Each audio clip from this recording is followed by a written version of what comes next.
ಗೌಡ್ರಿ ನಮಸ್ಕಾರ. ಓಹೋ, ರೈತ ಮುಖಂಡರ ಧರ್ಮರಾಜ್, ಬನ್ನಿ ಬನ್ನಿ ಕುಳಿತುಕೊಳ್ಳಿ. ಅದೇನಿಲ್ಲ ಗೌಡ್ರಿ, ನಮ್ಮ ತಮ್ಮನ ಓದಿಗೆ ತಗೊಂಡಿರ್ತಕ್ಕಂಥ ಸಾಲವನ್ನು ತೀರ್ಸೋಕೆ ಬಂದಿದ್ದೇನೆ. ಈ ಸಾರಿ ಬೆಳೆದ ಮಾಲಿನಲ್ಲಿ ಕೈ ತುಂಬಾ ಚೆನ್ನಾಗಿ ದುಡ್ಡು ಬಂದಿತ್ತು, ಹಾಗಾಗಿ ನಿಮ್ಗೆ ದುಡ್ಡನ್ನು ಕೊಟ್ಟು ಹೋಗಕ್ಕೆ ಬಂದಿದ್ದೇನೆ ಗೌಡ್ರಿ. ಅಬ್ಬಾ, ಈ ವರ್ಷ ಕೃಷಿಯಿಂದ ಅಷ್ಟು ಸಂತೋಷವಾಗಿದ್ದೀರಾ? ಅದೆಂತ ಖುಷಿ ಗೌಡ್ರಿ, ಅದೆಂತ ಖುಷಿ ಗೌಡ್ರಿ.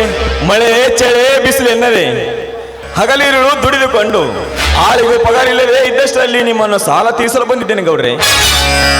ಸೀತಾಪತಿ, ಇವರ ಲೆಕ್ಕವೆಷ್ಟೆಂದು ನೋಡಿಕೋ. ಗೌಡ್ರಿ, 2,48,400 ಆಗ್ತೈತಿ ನೋಡ್ರಿ ಗೌಡ್ರಿ. ಆಯ್ತು ಗೌಡ್ರಿ, ಚುಕ್ತಾ ಮಾಡಿಬಿಡ್ರಿ, ತಗೊಳ್ಳಿ ನಿಮ್ಮ ಹಣ.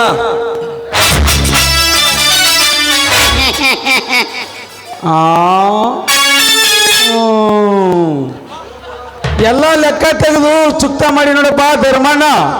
ಆಯ್ತು ಗೌಡ್ರಿ, ಬರ್ತೀನಿ ನಾನಿನ್ನ. ಶಶಿಧರ, ಬಾರಪ್ಪ ಹೋಗೋಣ. ಇಲ್ಲಣ್ಣ, ನೀವು ನಡೆಯಿರಿ, ನಾನು ಆಮೇಲೆ ಬರ್ತೀನಿ.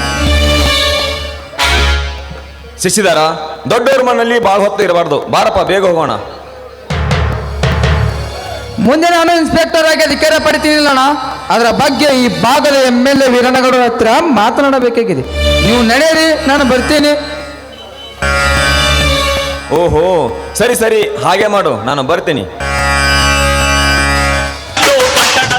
ನನ್ನ ಮುಖ್ಯವಾದ ಕೆಲಸಕ್ಕೆ ನೀವೆಲ್ಲ ಸೇರಿ ಬಂದಿದ್ದರಂತ ತಿಳಿದುಕೊಂಡರೆ ಹಾಗೇ ಏನೂ ಹೇಳದೆ ಹೋಗಿಬಿಟ್ಟಿರಲ್ಲ. ಬರೋದು ಬಂದಾನ, ನಮ್ಮ ಭೂಮಿಯ ವಿಷಯ ಹೇಳ್ತಾನ, ನಿನ್ನ ಲಗ್ನದ ಸಮಾಚಾರ ಕೇಳ್ತಾನ ಅಂತ ನಾವು ತಿಳಿದ್ರೆ ಇದೇನಾತೋ ನಿನ್ನ ಕೆಲಸ.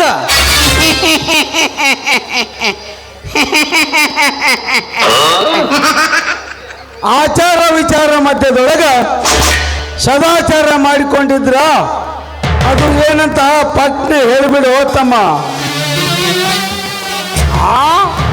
ಇಲ್ಲಾದ್ರೇನು ಆ ಬೀರನಿಗೆ ಕರೆಯೋಲೆ ಕೊಟ್ಟು ನನ್ನ ತಂಗಿ ಲಕ್ಷ್ಮಿಯನ್ನ ಮದುವೆ ಮಾಡಿಕೋ, ನಿನ್ನೆಲ್ಲ ಕೆಲಸ ಓಕೆ ಆಗುತ್ತದೆ. ನಾವಿಬ್ಬರು ಸೇರಿ ಮಾತನಾಗಿದೆ ಗೌಡ್ರೆ, ಆ ಕೆಲಸ ಎಲ್ಲ ಓಕೆ ಆಗುತ್ತೆ. ಅದು ಇವತ್ತೇ ಕೊನೆಯದಾಗಿದ್ರೆ ಅವನ ತಾರೀಕು ನಾವು ಕೊನೆದೇ ಮಾಡ್ತೇವೆ. ನೀಟ್ ಸುಮ್ಮನಿಂದಲೇ ಬೇವರ್ಸಿ. ಆ ಶಶಿ ಮೇಲೆ ನಮ್ದು ವಿಶ್ವಾಸ ಐತಿ. ಶಶಿಯಪ್ಪ, ನಮ್ಮ ಲಕ್ಷ್ಮವ್ವನ ಮದುವೆ ಆಗಕ್ಕ ನಿಮ್ಮ ಅಣ್ಣನ ಒಪ್ಪಿಗೆ ಐತೇನಪ್ಪ? ಒಪ್ಪಿಗೆ ತಗೊಂಡು ಇಲ್ಲಿಗೆ ಬಂದಿದ್ದೇನ್ರಿ, ನೀವು ಒಂದಿಟ್ಟು ಆ ಲಕ್ಷ್ಮಣ ಕೇಳ್ರಿಗೆ. ಶಬಾಷ್, ನಿನ್ನೆದುರಿಗೆ ಕೇಳುತ್ತೇನೆ. ಲಕ್ಷ್ಮಿ, ಏ ತಂಗಿ ಲಕ್ಷ್ಮಿ, ಬಾರಮ್ಮ ಹೊರಗೆ. ಬಂದೆ ಅಣ್ಣ, ಏನ್ ಕೆಲಸ? ಬಾರಮ್ಮ, ನಿನ್ನ ಮದುವೆ ಆಗೋ ಗಂಡು ಬಂದಿದ್ದೇನೆ, ನೋಡಮ್ಮ ಇಲ್ಲಿ.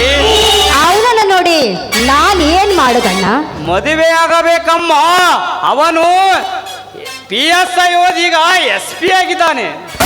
ಅವನು ಇನ್ಸ್ಪೆಕ್ಟರ್ ಆದ್ರೇನು, ಕಲೆಕ್ಟರ್ ಆದ್ರೇನು, ನಾನ್ ಮಾತ್ರ ಅವನನ್ನ ಮದುವೆ ಆಗೋದಿಲ್ಲ. ಏಕೆ ತಮ್ಮಿಂಗಿ, ನೀನು ಇವನನ್ನು ಮದುವೆ ಆಗೋಕೆ ಏಕೆ ಒಪ್ಪುತ್ತಿಲ್ಲ? ನೀನು ನನ್ನ ತಂಗಿ ಅಲ್ಲವೇ? ನಾನು ನಿನ್ನ ಮನ ತಂಗಿ ಅನ್ನೋದು ಇಡೀ ಊರಿಗೆ ಗೊತ್ತಿದೆ. ನಾನು ಮದುವೆ ಆಗೋ ಹುಡುಗ ಬೇರೆನೇ ಇದ್ದಾನೆ. ನನಗೆ ಗೊತ್ತಿಲ್ಲದೆ ನಿನ್ನ ತಲೆ ಕೆಡಿಸಿ ಕೈ ಹಿಡಿಯುವವನಾರು, ಸುಮ್ಮನೆ ಇವನನ್ನು ಮದುವೆ ಮಾಡಿಕೋ. ಅಣ್ಣ, ಅದು ಈ ಜನ್ಮದಲ್ಲಿ ಸಾಧ್ಯವಿಲ್ಲ ಅಣ್ಣ. ಲಕ್ಷ್ಮಿ,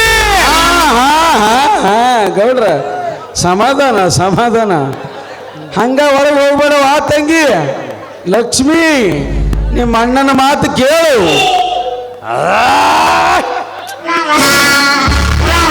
ನನಗೆ ಗೊತ್ತಿಲ್ಲದೆ ಯಾವ ಬಡ ಕುಣ್ಣಿ ನನ್ನ ತಂಗಿಯ ಕಲಿ ಕೆಡಿಸಿದನೋ.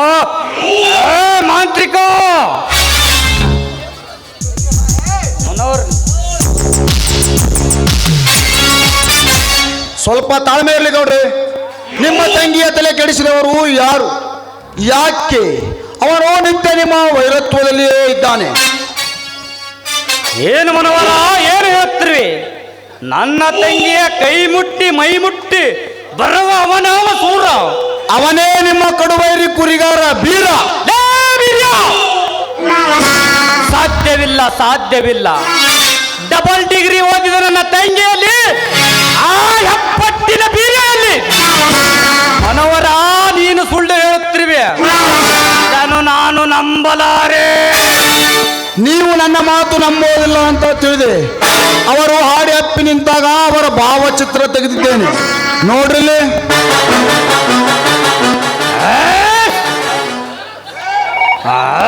ಮನೋಹರ, ಇದೇನಿದು? ನಾನು ನೋಡುತ್ತಿರುವುದು ನಿಜವೋ ಸತ್ಯವೋ? ನನ್ನ ತಂಗಿಯನ್ನು ಮನೋಹರ, ಅವನನ್ನು ಇಲ್ಲಿಗೆ ತಂದು ಮನೆಗೆ ಕರೆಸಿ ತುಂಡು ತುಂಡಾಗಿ ಕತ್ತರಿಸಿಲ್ಲ, ಎಲ್ಲ ಅವನ ಮನೆಗೆ ಬೆಂಕಿ ಹಚ್ಚಿ ಕೊಟ್ಟು ಬಿಡಲ.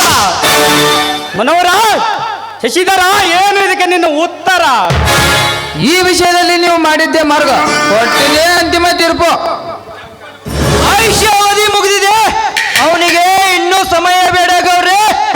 ತಾಳ್ಮೆ ಎಂಬುದು ತಾಳು ತಪ್ಪಿ ಬಾಳ ಮೇಲೆ ಹರಿದು ಹೋಗುತ್ತಿರುವಾಗ ತಡಿಬೇಕು. ಈಗ ನನಗೆ ಅಪ್ಪಣೆ ಕೊಟ್ಟೇ ಬಿಡ್ರಿ. ಅಂದ್ರೆ ಅವನ ಕತ್ತಿ ಮುಗಿಸಿ ಈ ಶಶಿ ತಿತ್ತಿ ಮಾಡ್ಕೊ ಅಂತ ಹೇಳ್ಬಿಡುನು. ಅವಸರದಲ್ಲಿ ಅವಶ್ಯಕ ಕೈ ಹಾಕಿ ಅವಸನ ತಂದುಕೊಳ್ಳಬೇಡಿ.